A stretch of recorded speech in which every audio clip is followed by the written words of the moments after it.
Now, the number of women using donated eggs to try and get pregnant has risen sharply in the past 10 years. That's according to the latest figures. In 2006, 1,912 women had IVF using a donor egg instead of their own. By 2016, that had risen 59% to 3,924. The Human Fertilisation and Embryology Authority say the rise is down to a greater awareness of the donation, as an option.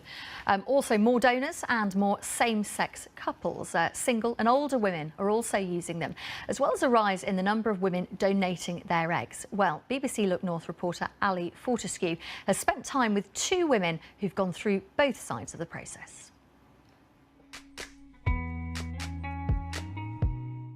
It is the greatest gift that any woman can give to another. It can be a lifelong commitment, but really it's a drop in the ocean compared to what the couples have to go through to make their babies possible. Do you want some more letters in there, sweetie? The road to parenthood isn't always easy. Wow, what's that then? In her late 30s, Amanda was told she couldn't have children. But 6 years and 4 rounds of IVF later, thanks to an egg donor, Amanda has given birth to her son, Max. I had him when I was 44, so I was a really late starter. Not for want of trying, because we tried for about 5 years to have a baby naturally, and then it wasn't until we went down the IVF route that we found out that it just was never going to happen for us, which, as you can imagine, was devastating. I just think it's something that people expect. It's something that you expect will happen at some point. I was never broody, but when you get married and then your friends have kids and it's just not happening to you, it suddenly becomes the most important thing in your life, the only thing that you can focus on. For somebody to be able to give that gift to another woman, it's such a selfless act. It's like the ultimate selfless act that a woman can do is she's made my family. She's made me a family. It's amazing. It's something that people take for granted, but something I've tried so hard to achieve, and it is my greatest achievement, having him. But Amanda's story isn't unique. The number of women having children over 40 is at its highest level for 70 years. And more than half of those over the age of 45 having IVF use donated eggs, which may explain the rise of nearly 60% in the number of women using donor eggs for IVF since 2011. Can you hear the baby? Yeah. Meet Kathy, another mother, expecting her third child. But before starting a family of her own, she donated eggs 5 times to families that she'd never met. Somebody in my family had been struggling with infertility for many years, and I'd had a really close friend who'd had multiple miscarriages. So there was nothing I could do to help either of those friends and family members, but it was quite frustrating watching them go through this kind of heartbreaking journey. And then there was a really kind of quite straightforward way for me to help other couples who were going through infertility battles of their own. What was the actual process like of donating your eggs? It was quite straightforward, really. I just had some tests and they all came back fine, and it was just a case of matching my menstrual cycle with the couple that I was helping, and then it was about 2 weeks of taking drugs and then having the eggs collected at the end of that. A lot of people think because you're doing the first half of an IVF cycle, it's very gruelling on the body, it's pumping yourself full of hormones, but I think for a couple going through IVF for themselves, yes, it's a gruelling process because those hormones can send you a bit doolally. But when you're an egg donor, you've got a vested interest in helping somebody, and usually it's a couple that you don't even know, but at the end of the day, if it doesn't work out, then you've still done your bit and you've still tried to help. So I don't think it's nearly as hard being an egg donor and going through an IVF cycle than it is being an actual couple and desperately wanting a child. Do you ever find it strange that, in a sense, some of your children are out there but you don't really know them?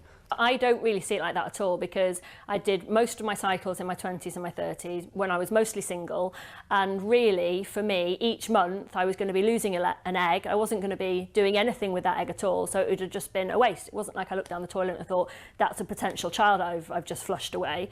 So I think for me what I was giving was something I wasn't using in my own life. Whereas if you give blood, if I give a pint of blood, then I kind of feel that for a few days because that's something I actually do need in my body, and I'll replicate that again. But I didn't feel I was giving anything away that I was going to use for myself. So why do women donate their eggs? Well, with nothing beyond £750 compensation, it's thought many do it as a simple gesture of goodwill. People that receive eggs are absolutely amazed that other women want to give them, but that's because at the end of their process they get this amazing baby. But really, for somebody who's giving eggs, it's it's an involved process and it's a commitment, and obviously it can be a lifelong commitment, but really it's a drop in the ocean compared to what the couples have to go through to make their babies possible. Donor children are allowed to contact their biological parent at 18, but knowing Max isn't born from her egg has never bothered Amanda. It takes more than genetics to be a mum. I've carried him, I've nurtured him, I've given birth to him. I'm the one that gets up in the middle of the night. He's my son. The hope is that more donor eggs will mean more families like this one, and more men and women given the chance to become a parent. Well, joining us now is Sapphire Fielding, who has donated her eggs 4 times. She also has 4 children of her own. As is Maxine. She doesn't want to use her surname. She's received an egg donation from a friend when she had problems with conceiving, and she now has a 4-year-old son called Jake. Thank you both for speaking to us. Sapphire, first of all, what made you want to donate your eggs, not just once, but 4 times? When I have people in my life that have struggled with infertility, and I am a blood donor and I'm a marrow donor, and it just seemed like I could help these people that were like the people in my life. So I went looking for a way of going about it, and I found Altruy. And they made it such a magical process. You know it's such a good thing that you're doing, but actually hearing stories of people who have struggled with infertility that aren't close to you, and it's just, if you could bottle the feeling from egg donation, it's just a magical, warm feeling, and knowing you're helping somebody to create what I already have with my 4 children. I'd wish it for everybody if I could. And for you, Maxine, it was your chance to have your little boy. It was, yeah. I started my IVF treatment just before I was 40. I had been pregnant naturally a couple of times. Unfortunately, they'd resulted in ectopic pregnancies. And with my partner, that was the previous partner that had an ectopic. I met my new partner and we wanted to start a family. And nothing was happening, so we went to my GP, got referred. And then I was told I needed donor eggs. At the time, I was pregnant naturally, but I didn't know that at the time. Unfortunately, that resulted in an ectopic pregnancy again. So then I had to go back down the donation route. And you got a friend to donate an egg to you, didn't you? I did, yeah. A close family friend donated for me. Several people had offered previously, but they wanted to change their mind, and that's absolutely fine. It's such an amazing thing for somebody to even offer to do. And we went down the IVF process, and we just got the 1 egg, which resulted in my little boy Jake, who you can see there. Yeah, we can. He's a gorgeous little boy, gorgeous boy. I think lots of people watching this will have a million questions to both of you about the process and going forward, what that means. Yes, Sapphire, you've given an incredible gift to 4 people, and Maxine, you've got your little boy, and no one would argue with that. But do either of you feel, I mean, Sapphire, do you ever think, I've got 4 of my own children, but there are also 4 of my children out there, and I don't know them. I don't know who they are and where they are. No, because I haven't given birth to that child. The way I look at what I've donated, I've given somebody a seed. That's it. Once I've got rid of that, I don't nurture it, I don't help it grow, I don't feel every movement inside. That is what a mother does. I am literally giving a part of my DNA away. That's all it is. It's not my child. Although biologically we are kind of connected, that child has nothing really to do with me. That is a mum's job, to be the mum. So I don't look at it as I have a child somewhere else. That's not how it feels, and that's not how it is somebody else's child that I just helped with the DNA for. Does that child, when they turn 18, have any rights to come and find you? How does that work? They are entitled to know at 18. You can write a letter beforehand when you fill your paperwork in before you donate your eggs, and you can give a bit of a description about yourself and why you wanted to donate, and they are allowed to read that at 18. I suppose they could come and look for you, but the way that a child born through egg donation, they're always brought up knowing that this is such a normal part of them, this is the way that this is how they were made. I can't see them looking for a part of DNA because that's their mum. I'm nothing to do with that. I'm literally just an egg. That's all I gave away. I didn't have any part.